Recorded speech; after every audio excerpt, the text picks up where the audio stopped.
Alex, parlons du cas le plus fréquent, le contrôle des marchandises que l'on achète. Comment l'intégration entre MM et QM fonctionne-t-elle? C'est le scénario de contrôle à la réception, et c'est l'exemple parfait de l'intégration de QM. Tout est piloté par la fiche article. Dans la vue qualité de l'article, on active un type de contrôle, par exemple le type 01, contrôle à la réception pour commande d'achat. Que se passe-t-il quand on active ce type de contrôle? À partir de ce moment, à chaque fois que tu enregistreras une entrée de marchandise Good Recept pour cet article en provenance d'un fournisseur, le système va automatiquement 1. Créer un lot de contrôle de type 0A. 2. Placer le stock réceptionné dans le statut en contrôle qualité.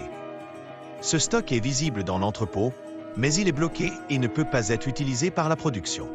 Donc, le magasinier réceptionne, mais c'est le qualiticien qui a la main? Précisément. Le qualiticien reçoit une notification, effectue ses contrôles, puis prend la décision d'utilisation. S'il accepte le lot, il effectue le mouvement de stock pour passer la marchandise en utilisable librement. C'est seulement à ce moment que la production pourra consommer cette matière première. Un exemple?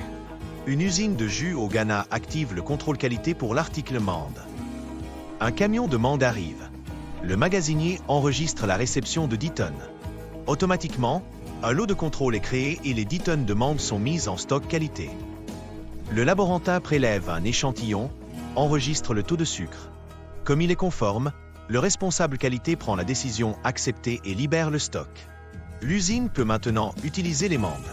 C'est un portail qualité obligatoire pour toutes les matières premières critiques.